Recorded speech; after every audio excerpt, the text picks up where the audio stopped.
بسم الله الرحمن الرحيم الحمد لله رب العالمين والصلاة والسلام على رسوله الأمين محمد وعلى آله وصحبه أجمعين.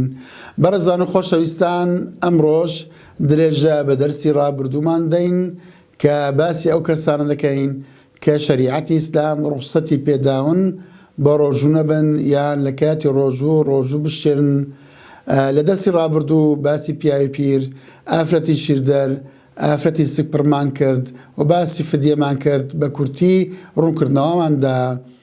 ئەمڕۆ کاش باسی نەخۆش و باسی مسافر دەکەین کە مصنف کە بەردەوام لە مەتنەکەی دەڵێ والمريض والمسافر سفرا طويلا يفطران ويقضيان. ونەخۆش و ئەو ڕێبواری لە سەفەرێکی درێژدایە سەفەرێکی شەرعی بۆیان هەیە بە ڕۆژوو نەبن پاشان ڕۆژوەکەیان قەزا دەکەنەوە. بەڕێزان لێرە نەخۆش ڕوونکردنەوەی دەوێتن. یەکەم خاڵ ناکرێ هەر کەسێک باددان ئێشانێک کەمێک دانی بێشێ و کەمێک سەری بێشێ و هەڵامەتیش سووک وەڵا نەخۆشم ڕۆژووکەم دەشتێنم. خۆی ڕۆژوو تەکلیفە تەکالیفی شەرعی دائیمەن کەمێک ماندووبوونی تێدایە، کەمێک تێنیبوونی تێدایە، کەمێک تێکچوونی میزاج تێدا لە ڕۆژانی یەکەمە تا لەگەری لێ ڕادێتن ئاساییە. نای بە شتێکی سووک وەڵا من ڕۆژم دەشتێنم. ئەو نەخۆشیە بۆی دروستە، یعنی ئەگەر لە ئینساندا هاتە جێ بە ڕۆژوو نەبێ. یەکەم ئەگەر بە ڕۆژوو بێ ئەوە نەخۆشیەکەی تونتر دەبێ و زیاد دەکات. کابراەک بۆ نمونە نەخۆشێک لە نەخۆشیەکانی گرتیە، دکتۆر پێ دەڵێ و بە خۆشی تەجروبە دەکە ئەگەر ڕۆژێک بە ڕۆژ دەبیان دوو ڕۆژ تەماشا دەکەی نەخۆشیەکەی لێ تونتر دەبێ و حالەتی خراتر دەبێتن لەبەرەوەی بۆی دروستە بە ڕۆژوو نەبێ. یان ئەگەر بە ڕۆژوو بێ درەنگ چاک دەبێتەوە، یان ئەگە بە ڕۆژ بێ هەر چاک نابێتەوە و لەوانە دەبێتە هۆی ژیان لە دەستدانی یان هۆی تێکچوونی یەک لە ئەندامەکانی جەستەی. ئەو لەو حالەتانە بۆی هەیە بە ڕۆژوو نەبێتن. و ئەگەر زانی لەگەڵ نەخۆشیەکەیدا تووشی ئەوی دەبێتن ئەگەر ڕۆژوو نەشتێنێ بەیلاک چێ و بمرێتن گوناهبار دەبێ بە ڕۆژووی لەو کاتەی واجبە ڕۆژوەکەی بشێنیتن. بەڵێ خۆشەویستان، ڕۆژی یان دکتۆر ئەگەر دکتۆرێکی باوەڕ پێکراوی پسپۆر شارەزا موسڵمان پێی گوت تۆ نابی لەبەر ئەو نەخۆشیە بە ڕۆژبی تا چاک دەبێەوە، یان تۆ نابی لەگەڵ ئەو نەخۆشی بە ڕۆژبی ئەوە بۆی دروستە بە ڕۆژوو نەبێتن. و پاشان نەخۆش دوو جۆری هەیە. نەخۆشێکمان هەیە ئومێدی چاک بوونەوەی نەماوە، وەکو نەخۆشیەکانی سەرەتان شێرپەنجە کە ئومێدی چاک بوونەوەی نییە.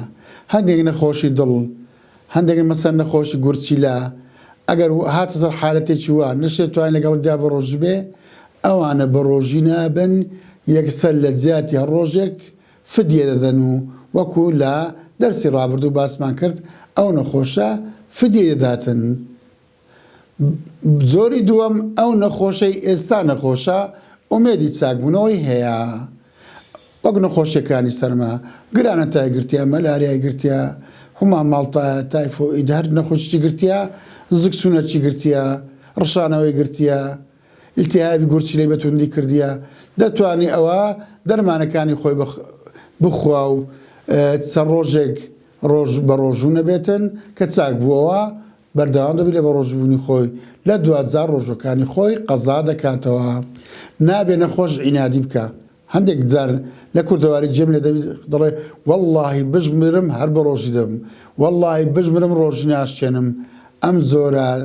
ئەم زۆرە سیفەتە، ئەم زۆرە هەڵوەستە لە شەریعەتی ئیسلامدا نییە. نەخۆش ئەگەر زانی و بە ڕۆژبوون دەمری، یان زۆری لاک و شەتەک دەبی گوناهی دەگاتێ بە ڕۆژووبی. خوای جەلە جەلالوه دەفەرمێ وەلا تەقتولوا ئەنفوسەکم ئین الله کان بکم ڕەحیما. ئێوە خۆتان مەکوژن، خوا بەرامبەر ئێوە زۆر میهرەبانە، زۆر بەزەی هەیە. جا ئەو هەڵس و کەوتە دروست نییە برانی خۆشەویست. زۆر جار نەخۆشە لە هەندێک ماڵ پیر و پەکەوتای هەیە لە هەندێک ماڵ عینادی دەکات دەچی بە ڕۆژ دەبی دوای ئەو ماڵەی تێگداتن.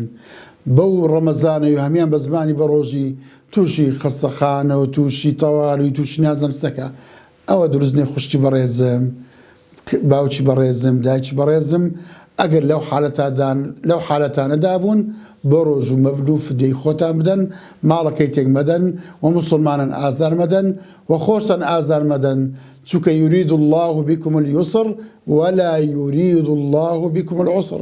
خوا ئاسانی و خۆشی لە بۆ ئێوە دێ، خوا قورسی و ئاستەنگ و ناخۆشی بۆ ئێوە ناوێتن. بەڕێزان بەنسبەت مسافر ئەو کەسەی لە سەفەردایە دەبێت یەکەمینش سەفەرەکەی سەفەرێکی شەرعی بێ. سەفەرەکە مەسەڵەن سەفەرێکی واجبە، لە سەفەری حەجدایە بۆ نمونە، لە سەفەری غەزا و جیهاددایە، دوام لە سەفەرێکی سونەتدایە، مەسەڵەن چووە سەفەری عومرە، چووە سەفەری سەردانی دایک و باوکی، ئەوانە سەفەری سونەتن. دروستە ئینسان لەو سەفەرەدا ڕۆژ بشتێنی. سێیەم سەفەرەکە موباح بیتن، لە سەفەری تیجارەت کە سابەت ئەو بۆ دروستە ڕۆژ بشتێنی. بەڵام لە سەفەری معسیەت بۆ ئیشێکی حەرام چووە، بۆ معاملەیەکی حەرام چووە، بۆ تاوانێک چووە، ئەوە بۆی دروست نییە ڕۆژ و بشتێنێتن، چونکە سەفەرەکەی معسیەتە. هەروها لە کابرای قەرزدار، کابرا قەردی لەسەرە، موعیدی قەردەکەی هاتیە، کابرای قەرزدار بەبێ ئیزنی ساحب قەرزی دروست نییە سەفەر بکە. ئەگەر سەفەری کرد و ئیجازەی لێوەر نەگرت و گەردەری ئازا نەکرد لە سەفەرەکەیدا تووشی معسیەت دەبێ، بۆی دروست نییە قەسر و جەمع بکاتن و بۆی دروست نیشە ڕۆژ و بشێنیتن. ئەوە بەڕێزان لە مەزهەبی شافعی بەو چەشنەیە دەبێ ئاگامە لێبیتن. خاڵشتر بەنسبەت مسافر ئەک دەبێت سەفەرەکەی لە پێش بانجی بەیانی بێ، پێش بانجی بەیانی لە سنووری شارەکەی خۆی دەرچێ و بە داخلی سەفەر بێ، ئەوە بۆ هەیە بە ڕۆژنە بێ. بەڵام کەسێک بڵێت دوای ڕۆژ هەڵات، دوای بانجی بەیانی کاتی نیوەڕۆ ئەوانە سەفەر دەکەم، شەوێ دەبێنێت بێنێ و پاشێو دەخواتن.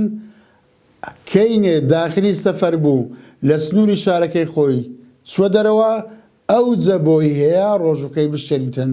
ئەگەر نابۆی نییە بڵێ من وەڵا بە ڕۆژ نابم بەیانی سەفەرم هەیە. و بەنسبەت ئەو سەفەرەی کە دروستە تێیدا بە ڕۆژ نەبی، ئازیزان زانایان هەر چار مەزهەب کە باسییان کردووە مەسافەیان لە بۆ دیار کردووە، تەنها مجەڕەد سەفەر نییە. هەر چوار مەزهەب لە نێوان 77 کیلۆمەتر تا 88 کیلۆمەتر ئەوە قسەیان لەسەر کردووە. لەو مەسافەیە کەمتر 77 کیلۆمەتر ئەوە بە ئیتیفاقی هەر چار زانایان، هەر چار مەزهەب کەمتر لەو مەسافەیە جائیزیان نەکردێ ئینسان فتار بکاتەوە بڵێ من لە سەفەردامە بە ڕۆژ و نابم. واروها ئەو ڕۆژانی کە تێیدا لە سەفەردا بۆی هەیە بە ڕۆژ و نەبێتن، 4 ڕۆژ بە ڕۆژ و نابێ و نوێژ کوردەکاتەوە، ڕۆژی چوون و ڕۆژی هاتنەوە لەگەڵیدا نییە. بەڵام بڵێ ئەمن هەر چەند کیلۆمەترێک ڕۆیشتم و ئەوە سەفەرە و ڕۆژ دەشتێنم، ئەوە خلافی ئەو چار مەزهەبەیە. ئیبن سەلاحی شارەزوری ڕەحمەتی خوای لێبێ و ئیبن ڕەجەبی حەنبەلی ڕەحمەتی خوای لێبێ هەردووکیان دەفەرمۆن ئەو چوار مەزهەبە وەکو ئیجماعی زانایان وایە دەرچوون سەرپێچیان بەنقەس و بەبێ بەڵگەی شەرعی پێویست حرامە، دروست نییە مسلمان لیان لابدا.